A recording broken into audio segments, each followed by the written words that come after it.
Belgrade किले के पुराने अपर टाउन के भाग पर खड़े रहकर शताब्दियों पहले रूपीकृत नगर देख रहा हूं मैं। तराई के नजारे बहुत खूबसूरत हैं। सुंदरता से सजा रखे घास के मैदान, ये सारे ऐतिहासिक चिन्हों से भरे प्रदेश हैं। अनेकों जन समूह के यहाँ आने और जाने के इतिहास इस घाटी में उकेरे गए हैं। इस टीले के ऊपर ही बेलग्रेड किले का अपर टाउन हुआ करता था। अनेकों पर्यटकों और स्थानीय निवासियों के द्वारा नज़ारे देखने और हवा खाने के लिए आने वाला प्रदेश। बेलग्रेड किले के अंदर इतिहास और प्राकृतिक सुंदरता का संगम हो रहा है। विभिन्न किले का समुच्चय है यह। किले के अंदर स्थित उद्यान कले मैदान नाम से जाना जाता है। सामने एक बड़ी मीनार, बाल्कन युद्ध स्मारक है वह।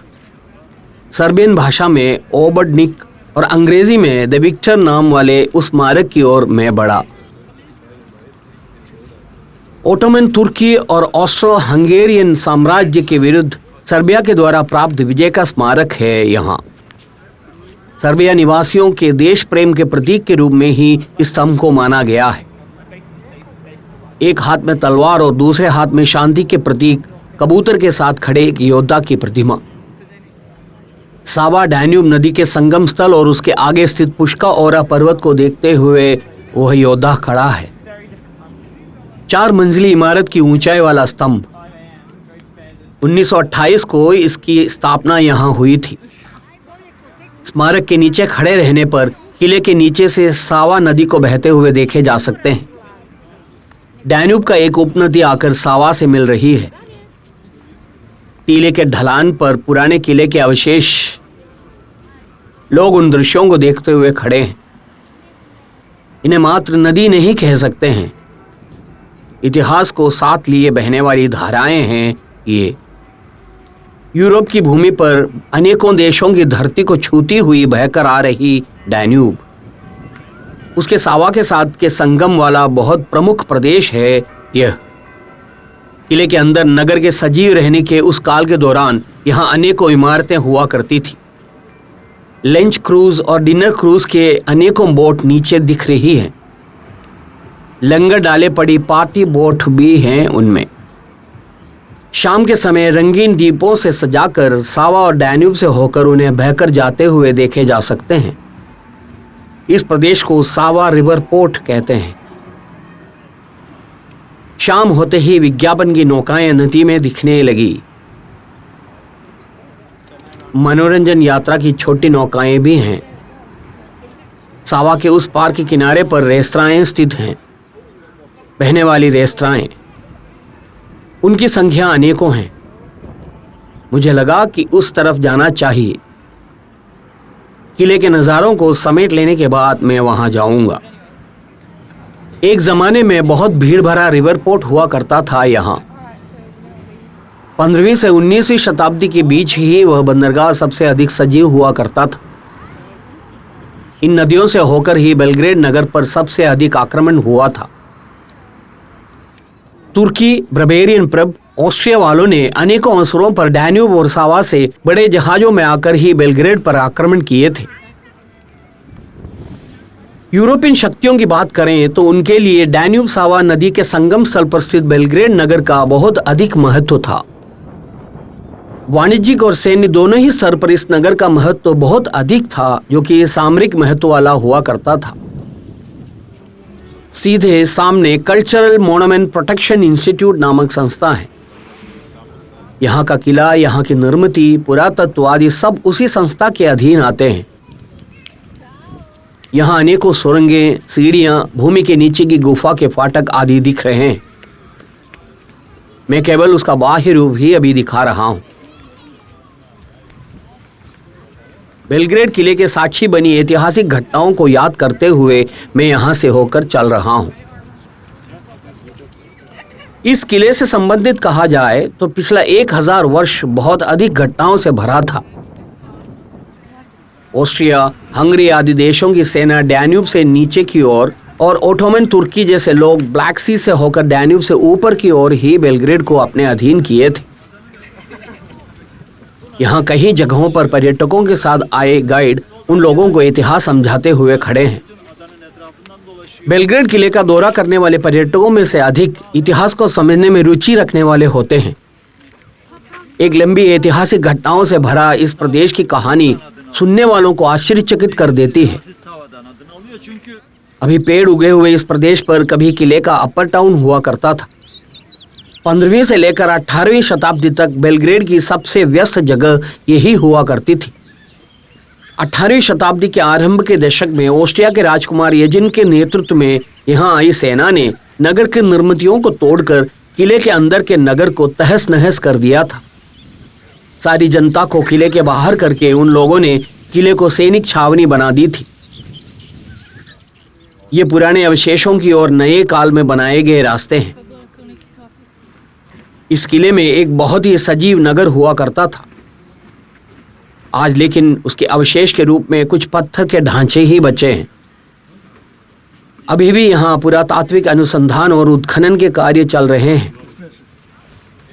अनुसंधान से ये पता चला है कि अपर और लोअर टाउन्स को मिलाकर किले का पूरा प्रदेश 160 एकड़ में फैला हुआ है, लेकिन उसमें से केवल 10% ही उत्खनन से अब तक बाहर निकाल पाए हैं। 15वीं शताब्दी में बेलग्रेड को सर्बिया की राजधानी बनाने के समय 6000 से 12000 तक की आबादी यहाँ हुआ करती थी। सैनिक, व्यापारी, मेसन आदि प्रकार में समूह के विभिन्न तबके के लोग थे। उनमें सीधे सामने की तरफ एक मीनार दिख रही है। वह डेस्टोरस टावर नाम से जाना जाता है। उसके नजदीक डेस्टोरस नामक एक फाटक भी है। वो दोनों ही 15वीं शताब्दी की निर्मितियां हैं। यहां से किले की दीवार की चौड़ाई और शक्ति देखी जा सकती है। दीवार के समीप खड़े रहने पर नीचे कुछ ऐतिहासिक निर्मितियां नजर आ रही हैं। सबसे पहले चार्ल्स 6 गेट नजर आ रहा है कि उसके आगे के सिरे पर नेबोई सान मीनार नजर आ रही है।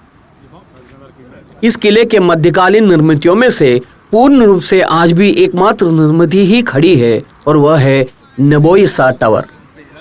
उसकी इस ओर टोपोल एवेनिका नामक एक इमारत है। वो सारी लोअर टाउन की निर्मितियां थी। इस तरह की कुछ निर्मितियों के अलावा लोअर टाउन की प्राचीन कालीन निर्मितियों में कुछ और नहीं बचा है। यहाँ यह दिख रहा है कि कोई महानगर कालांतर में किस प्रकार तबाह होकर मात्र घास के मैदान भर रह जाता है। यह डेसदार मीनार है।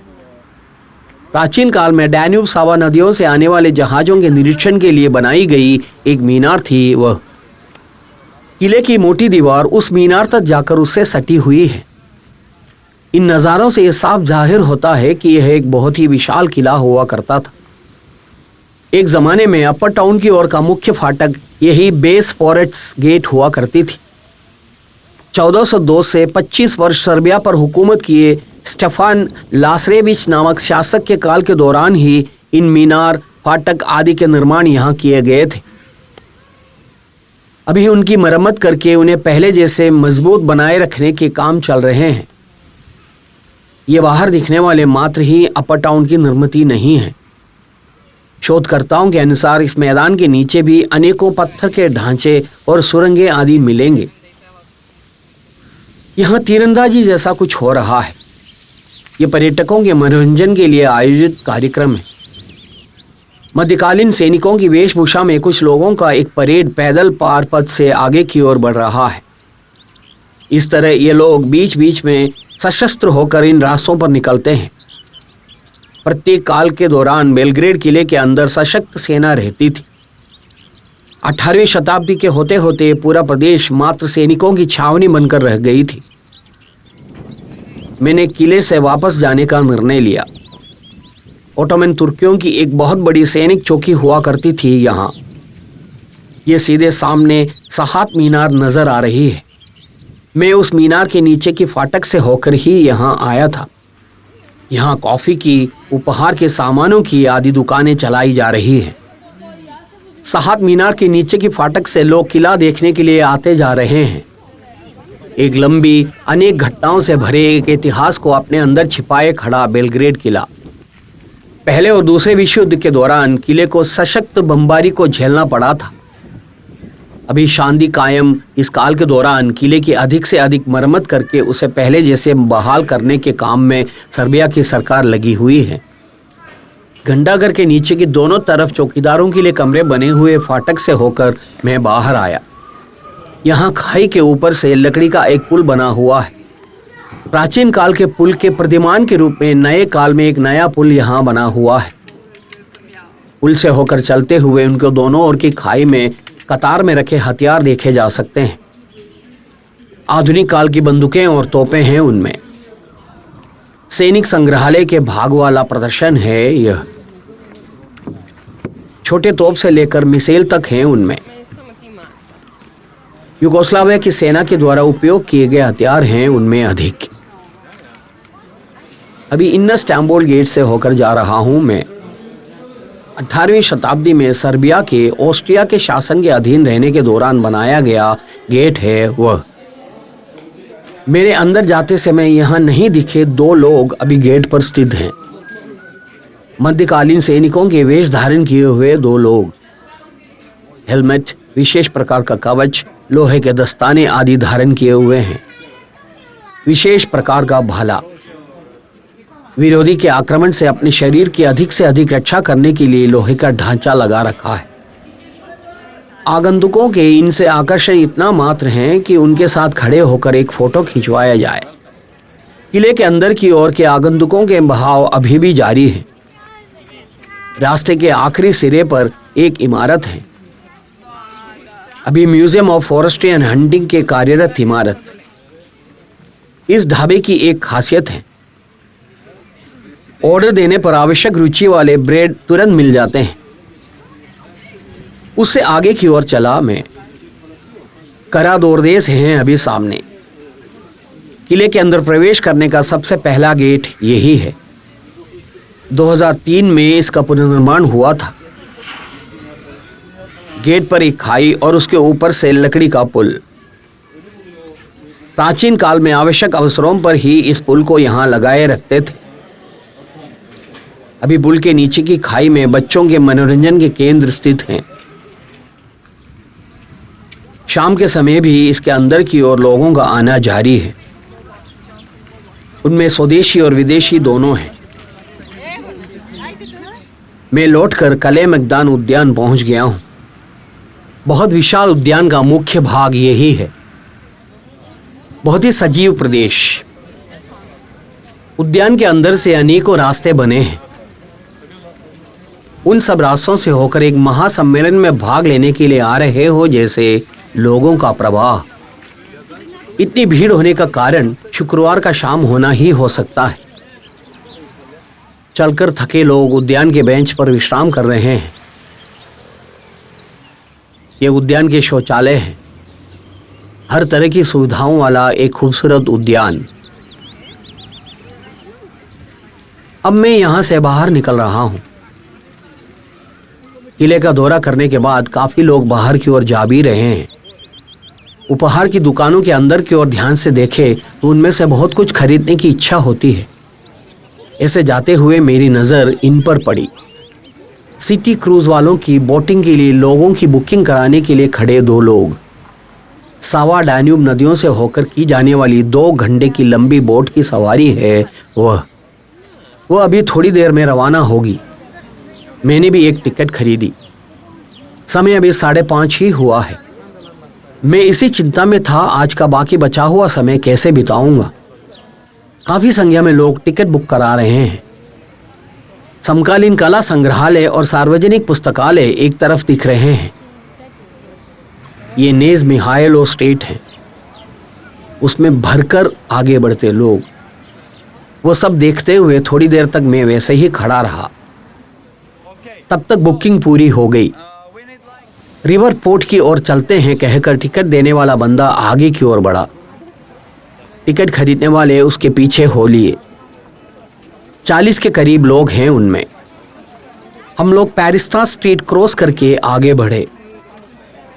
हल्के नीले रंग के शर्ट पहने अच्छी ऊंचाई वाला बंदा है गाइड, इसलिए भीड़ के बीच में से उसे पहचान पाना आसान है।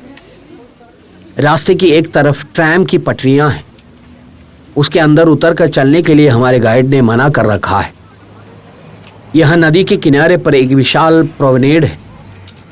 प्राचीन काल में अनेकों नौकाओं के आने वाले बेलग्रेड बंदरगाह की ओर हम पहुंच रहे हैं। अब यह प्रदेश बेलग्रेड बंदरगाह नाम से ही जाना जाता है। एक सीढ़ी उतरनी है। वृद्ध लोगों के लिए इस प्रकार उतरना थोड़ी परेशानी का काम है। यह है सीढ़ी का पूर्ण रूप। वह उतरकर नीचे प्रोमेनेड पहुंचा जाता है। रेस्तराओं की बड़ी श्रृंखला है यहाँ। शाम के समय हवा खाते हुए, नदी के नज़ारों का आनंद उठाते हुए, स्वादिष्ट भोजन करते हुए नदी के किनारे बैठने की सुविधा है यहाँ। Chinese, Japanese, Thai, Turkish, Serbian आदि हर देश के व्यंजन यहाँ मिलते हैं। सारी रेस्तराओं में अच्छी भीड़ लगी है। शाम का 6 नहीं हुआ है तो भी इन लोगों ने डिनर करना शुरू कर दिए हैं।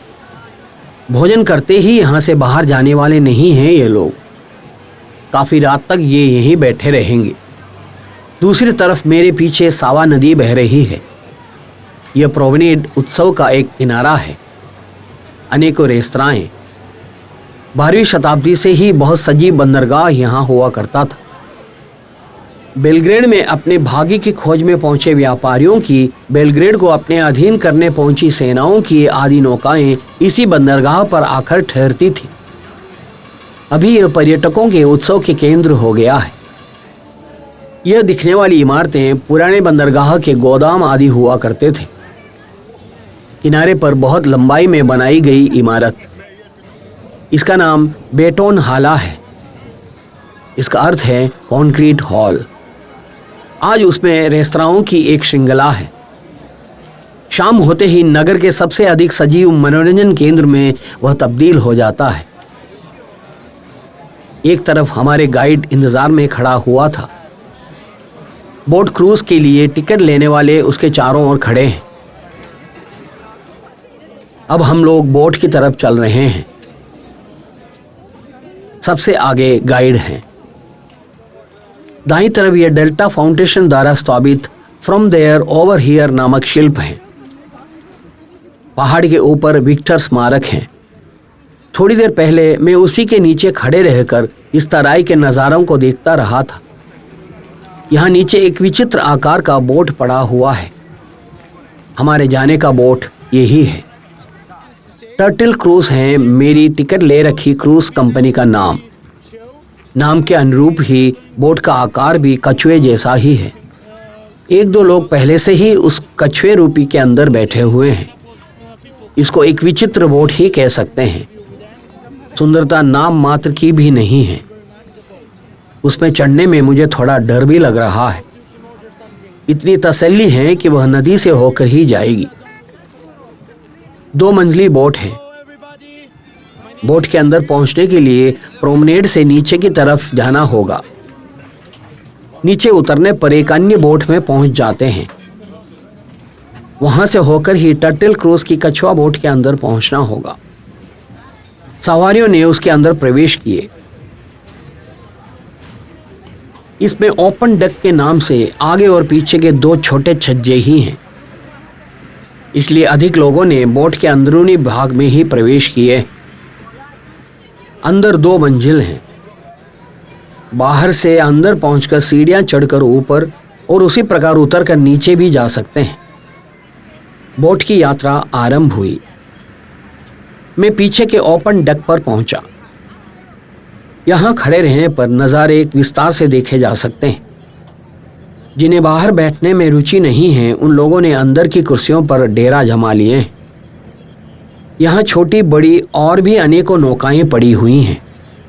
किनारे पर एक बड़ा चबूतरा, उसके पीछे की तरफ बेलग्रेड किला। बोट डैन्यूब की दिशा की ओर बढ़ रही है। पहले सावा से होकर सावा और डैन्यूब के संगम स्थल पर पहुंचे जाते हैं। किनारे पर पुराने बंदरगाह के पत्थर के बने ढांचे, नौकाओं के पड़े रहने की जगह और वहां से ऊपर की ओर की सीढ़ियां आदि सब दिख रहे हैं। टीले के ऊपर किला है। प्राचीन काल का नगर वहीं हुआ करता था। अपर टाउन नाम से जाने जाने वाली जगह। उस किले को लक्ष्य करके इस नदी से होकर व्यापारियों के आने का एक काल हुआ करता था। बोट अभी सावा से होकर डैन्यूब को लक्ष्य करके जा रही है। उसके अंदर बैठकर मैंने अपना चित्रण जारी रखा।